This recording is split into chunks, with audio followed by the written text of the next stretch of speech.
What's going on, team? Proof here, and welcome to the first official deck showcase that I'm doing for Duel Masters Plays. And I kind of want to start with a very budget friendly list. So when it comes to budget friendly lists, it kind of leans more towards aggressive strategies. So that's what I got for you today. It's a budget, fire, water, aggressive, like kind of rushy list. And what I'm gonna do, I'm gonna go through all the cards, kind of explain what they do, kind of give a general game idea what the game plan is gonna be, and then kind of talk about some ways you can improve the deck as a budget deck, or if you want to improve it to make it better with some more expensive cards as you gather your collection. So let's go from like top to bottom, left to right. So first card we got is Deadly Fighter Braid Claw.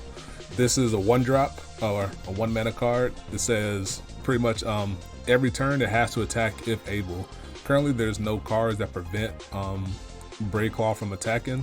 So as long as it's on the board and it doesn't have summoning sickness, you have to attack with it before you can end your turn. And the game will give you an indicator saying you can't end your turn until you attack with it. But he's very fast, very proactive. It's very easy to weave him into in your turn. Say it's beyond turn 1, you have like a 2-drop and Braid Claw on 3 mana. You can play both of them at the same time. So it promotes our aggressive game plan. Next up we have Comet Missile. It's a shield trigger, and it says destroy one of your opponent's blockers with the power of 6,000 power or less. So since we're an aggressive deck, we want to make sure that blockers are not in our way to be able to prevent us from attacking, and that's what Comet Missile does for us. And then we have Spiral Slider, which is a 2-mana card, also a shield trigger, and this one says return one of your opponent's creatures that costs 6 mana or less back to their hand. So since a lot of common blockers are under 6 mana, this is an easy way for us to get temporarily remove them, but it's also good for removing any type of counterattacking threats as well. And being a shield trigger, if our opponent breaks it, we can cast it for free and prevent them from maybe attacking into us for game, or get a troublesome creature out the way for us to be able to attack. Next up we got Snip. I think it's like Snip Snap Bull Raiser. I think it's his official name. I just call him Snip for short. 2 mana 3,000, which is really strong. So he obviously comes with a restriction. His restriction says is as long as your opponent has more creatures than you, he can't attack.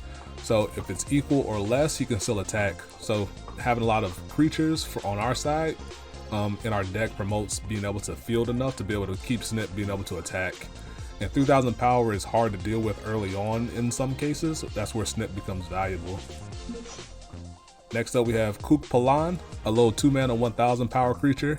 Kook Palan says it can't be attacked. So definitely promotes our aggressive strategy because we can attack in the face of our opponent having their own threats on the board, and Kook can't be interacted with as long as they can't attack into it. So to remove a creature, you have to be able to attack into it while it's tapped, but since Kook says you can't be attacked, or he can't be attacked, then you can't attack into it, so you just keep being aggressive with it. Then we have Aqua Hocus, just a simple 3-mana 2,000 power. When it comes into play, draw a card. So against control decks that want to discard our hand, Aqua Hocus here allows us to be aggressive while also keeping cards in our hand to keep putting threats on the board, which is important for us. Then we have Rikabu the Dismantler. He's a 3-mana 1,000 power speed attacker. Speed attacker means it doesn't have summoning sickness. So just put on the board and attack with it, and then it helps make our attacking board wider in a pinch, so we might be able to have more attackers than our opponent can deal with in a quick moment. Yeah, Peckleton, a 4-mana 3,000 power, similar to Aqua Hocus, just when it comes into play you draw a card.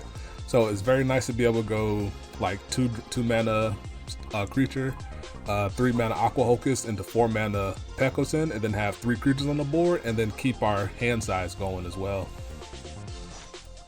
Then we have Unicorn Fish, 4-mana 1,000 power. When it comes into play, return one of your opponent's creatures back to their hand. Unlike Spiral Slider, there's no mana cost restriction, so just put a creature on the board on our side and return one of our opponent's creatures. So it's a nice tempo swing in our favor. Very nice for getting troublesome blockers out the way, as I mentioned before. Also good for getting troublesome attackers out the way. Like if our opponent has a scary double breaker, We want to get rid of that so that way we can have enough breathing room to finish off before their double breaker can do damage to us. And last but not least, we have Tornado Flame. So shield trigger, being able to destroy a creature with a power of 4,000 power or less. A lot of common blockers fall within that 4,000 power range. So that's why I thought it would be nice to include Tornado Flame. Even though it is kind of pricey, our deck can play a little bit slower if we don't have the turn 1 Braid Claw. So that way we can build into having Tornado Flame come down as more of a threat to, or more of a thing that gets threats out the way for us. And being a shield trigger means if our opponent is being aggressive towards us, we have the means to be able to get rid of an attacker as well. So that's the deck that I put together. The total DM point cost for this is only 3,000. So very easy to put together. A lot of cards are basic. Basic cards mean that you get a full playset for free once you install the game. I forgot to go over that, so I apologize for that. Basic cards are cards that don't have a rarity in the bottom corner here. So keep that in mind as you're putting your deck together. So like Aquahocus is a basic card. It also has basic here in the rarity. This is the rarity side as well. So very, like in terms of overall budget, it's very budget friendly because you get 40 or 50 packs for starting off, which helps you build up your collection and also potentially gives you a lot of duplicates that you can get rid of to get yourself some DM points. If you want to improve your deck, there's quite a few ways. Like if you're trying to be more budget and you don't want to play with this particular version, you can replace some of the 2-mana cards for humans, such as Baron Vork here and Brawler Xyler, which are also basic cards, so they're free. And then you can add in the human evolution creature Armor Blaster Valdios, which is a 4-mana double breaker, and he gives your other humans plus 1,000 power. So he kind of shares the power around while being a fairly inexpensive double breaker on your side. So that's very handy. And he evolves on top of humans, which is what Baron Vork and Xyler are for you. And he's also basic, so it also keeps you within that very budgetary option in case you want to not be full-on small creatures and you want to have something that's a little bit bigger as well. And if you want to invest some dust or DM points and make your deck better, you can include cards such as Pyrofighter Magnus here, which is a VR, so he costs 8,000 points per copy to craft them. So he says 3 mana, 2,000 power plus. He has Speed Attacker. When he's battling another creature, he gets plus 1,000 power. And at the end of your turn, he bounces back to your hand, which is handy to dodge removal, and he dodges being tapped down for your opponent to attack into. He's a very strong card in a lot of aggressive decks, and in some decks that aren't quite as aggressive as the deck that I'm going to showcase here.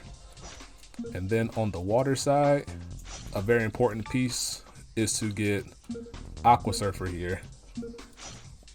Aqua Surfer is a 6-mana shield trigger creature, but he is a shield trigger version of Unicorn Fish. So when he comes onto the board, you return one of your opponent's creatures back to their hand.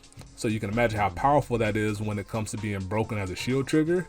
You can place them on the board, bounce one of your opponent's creatures so they can't attack.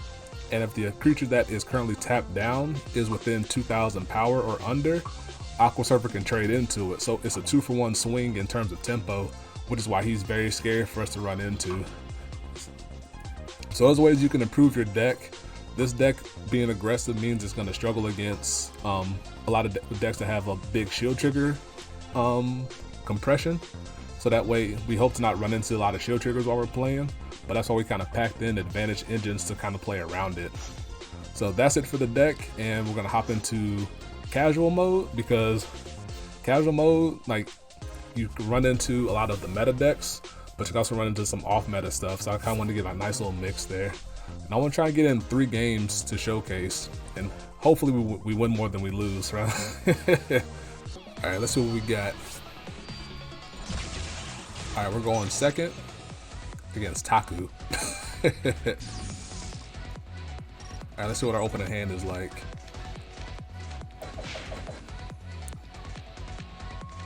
Okay, we have a really solid hand here. So they're playing something off meta. They could be playing like a shield trigger centric deck, so I need to be mindful of that.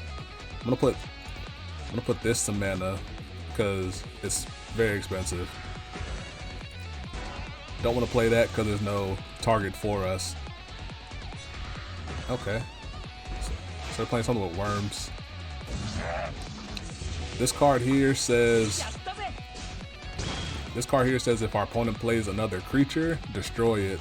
So that means likely they're not going to be playing things until they can evolve it into Chaos Worm here, which is a big threat for us because it destroys something when it comes into play. I'm gonna keep that handy. So I'm probably gonna go this and then keep this open with this for a potential blocker. So I'm gonna put this or this into mana. I don't see myself playing this on turn 3, so put that into mana. And then I'm gonna play Kook. Because our opponent is playing removal, I'd rather get the Kook Palan on the board. Our opponent's playing water, so that means they could have Aqua Surfer. So that's why it's important to have Kook on the board, because if we play another creature, so there's one Aqua Surfer there. I could have put Snip on the board to attack into that, but I can go. I still want to hold on. Let's keep Unicorn Fish. I'm gonna play both Snip and Braid Claw.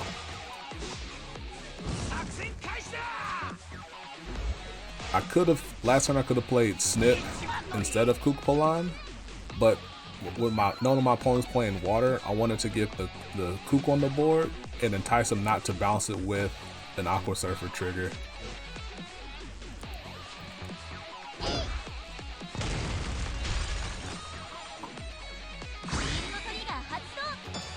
So okay, Unicorn Fish. So that's an unfortunate interaction. They could also have Gregorian Worm as a shield trigger creature, knowing that they're playing worms.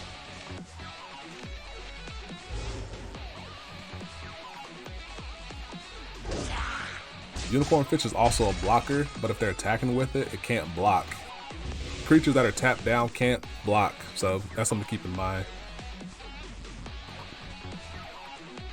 I don't think I need this if I have 2 Unicorn Fish, so I'm gonna put this into mana.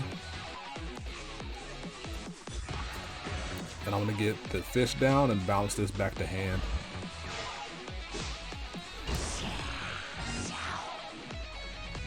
So it doesn't only have to remove like tap down blockers or untap blockers, it can remove tap blockers as well, or just tap creatures in general that we don't want to deal with for a turn.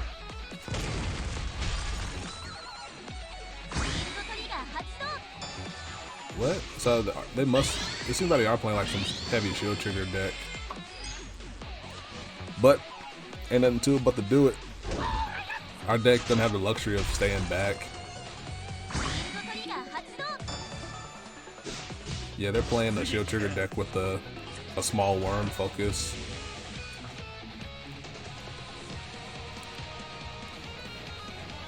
So shield triggers, as you can see, allows you to play things for free. So that's why they're important to have in your deck as nice tempo options. So this can attack into that and trade freely. This being 1000 power isn't big enough to attack into this guy, and we know we can't attack into Kook. So our board is fairly resilient here. If they play blockers, we have Comet Missile to get rid of it. So next turn we can probably go, oh, well, we'll see what we can do. Alright, so scratch that idea.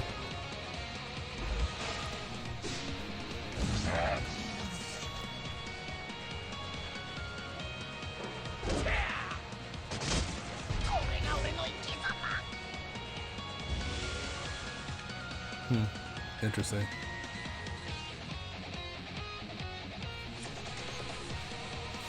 Since they didn't break my shields, I want to do this.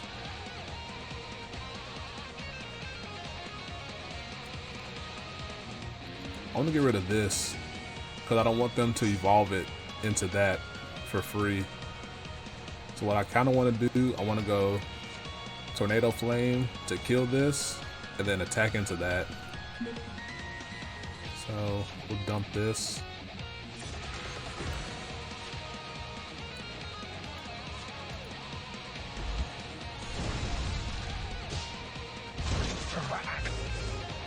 Now that we have equal creatures, our Snip can attack, so I'm gonna get rid of that dude.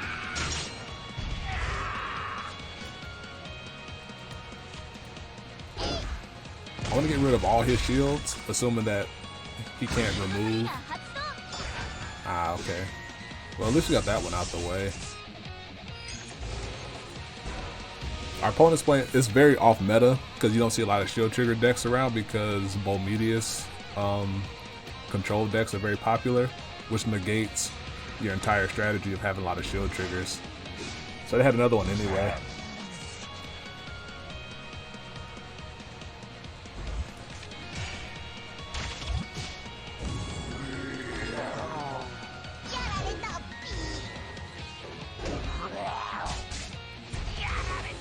I may have lost this one.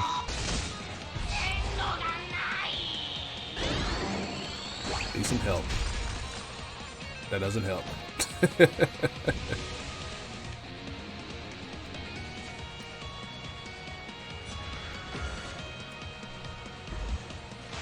So I'm gonna play that. I'm gonna play Unicorn Fish, but I'm not gonna bounce anything, because both of those can come back very easily. So we kind of force our opponent to have an answer in their hand or off the top of their deck, or we risk winning in the next turn.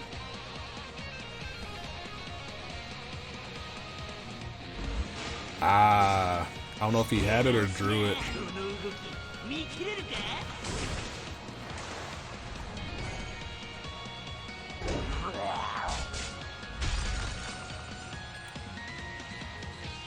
We still have an outside chance. We can have Rikaboo off top. We need to draw Rikaboo right now. Ah, that's not, well, we have a chance still. Rikaboo one time. Ah, we've lost. Alright, I want to see what the last shield was.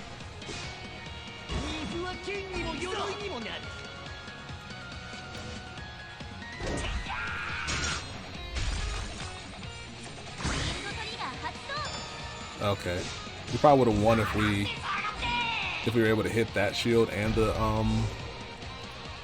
if we were able to hit the Locomotiver then hit Holy Eye. We may have won because we would have had a bigger board. So that's okay. It was close. Basically, we ran into a counter matchup and we almost won. So that's not a bad showing for our deck being very budgetary. It may have been better to go with the Unicorn Fish play. And then but then we would have to expect him to have we didn't know he had the third Tyrant Worm in his hand, because we had seen two up to that point in time. So we had no way of knowing that he saw the third one.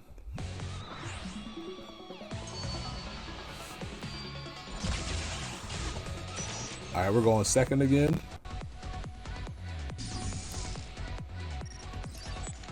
Let's see what we got. Holy snip hand. Good lord. This would have been nice if we were going first. It still could be nice if we top deck Braid Claw. Oh, look at that. Life is easy. Draw what you want, huh? Since we got 3 of them, I don't mind putting one away. Ideally, our opponent doesn't have a 2-mana blocker, but they might if they're playing light. Oh, they don't. So that's second snip down.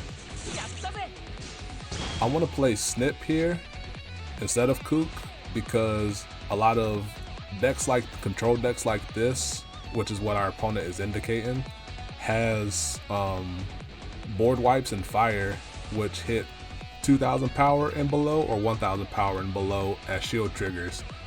So Snip dodges both of those. I want to put that into mana just because if they discard it, I want to be able to play a water card off top if able.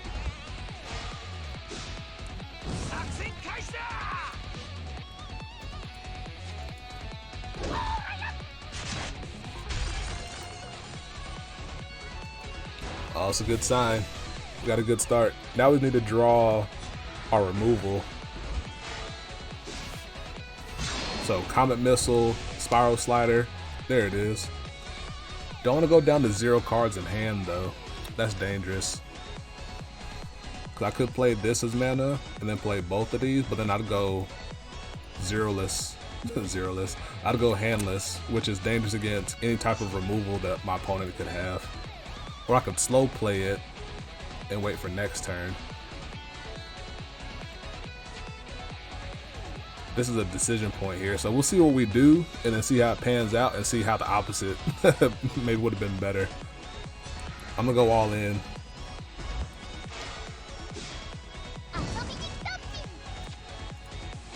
Play off the top, live dangerously. Granted, if I was at 4 mana, I'd feel better, but here we are.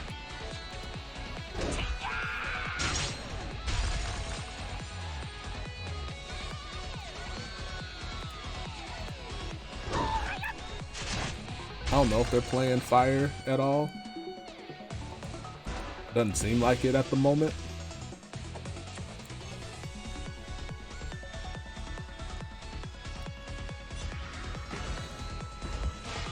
Uh-oh.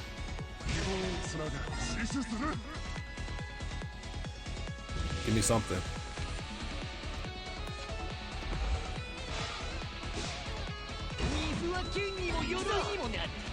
Ah, 1 card late. Are you gonna take the free one?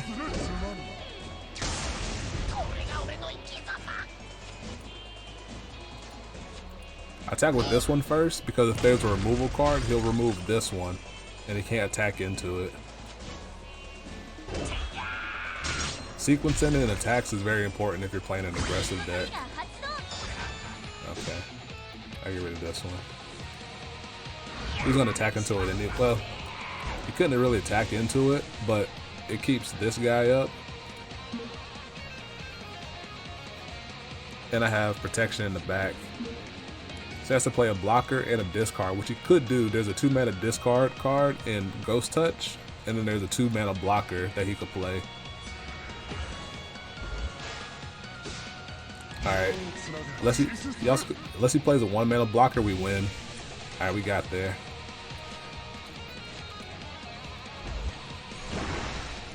Get back into the hand. Got there. Not bad.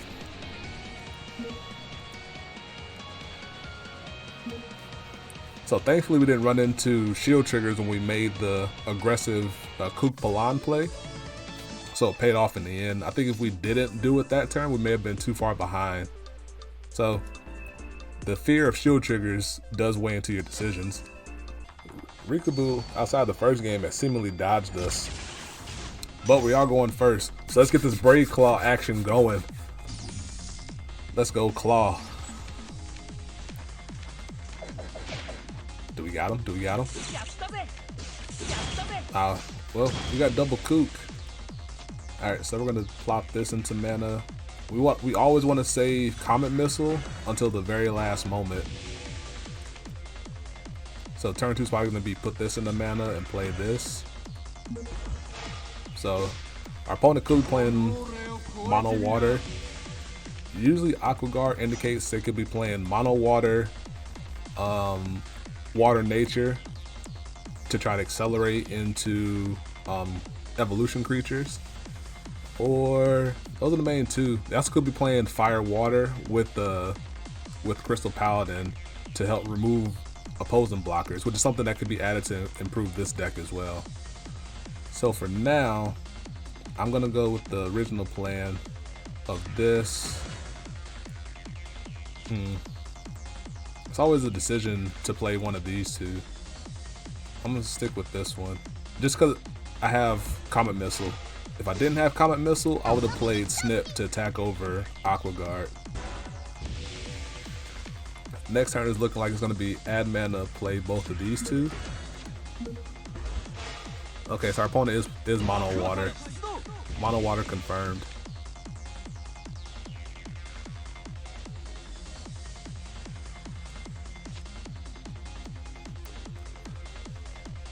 I want to go wider. If I had Break Claw, I probably would have also, but we'll play a little bit slower. We got some backup here. And if our opponent plays a bigger blocker, we can keep this around for that. Because they're Mono Water, they have a 3-mana blocker and Angler Cluster that's bigger than Aqua Guard that we want to get rid of.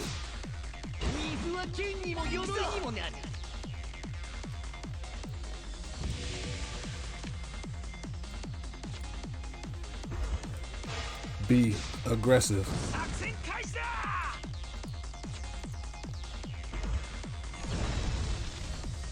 Alright, hopefully we don't run into this guy as our first shield. If I do, who do I want to attack with first? I want to keep Brave Claw on the back, so I'm going to go with this first.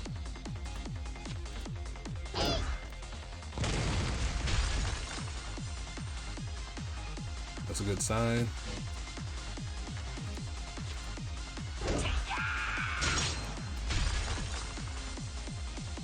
That's a good sign. He has to attack.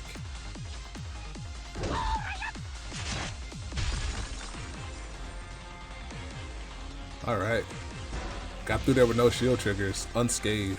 So Hocus here is likely going to go into this guy here.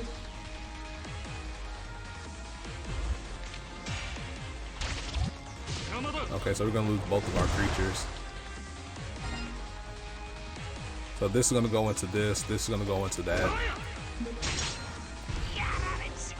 Not much we can do about it. Alright, we want to hang on to that for a blocker. So,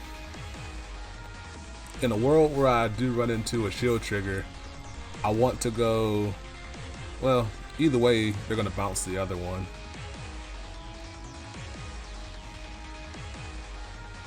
But if I go with Kook here and I run into a removal trigger, they're going to remove Kook and prevent this from attacking. But if I go with this side first, they're going to remove Kook anyway, so it's better to go with this.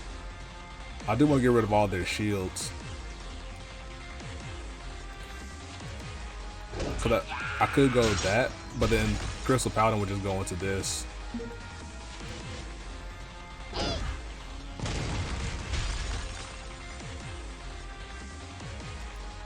So in this way, this forces them to have to get rid of Kook Palan and like continually get rid of Kook Palan.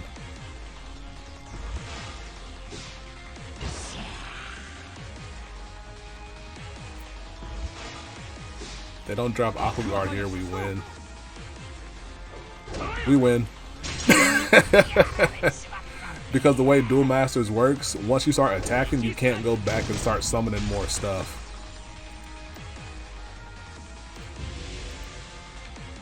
So we had it either way. So GG, Kook Palan, MVP of the day.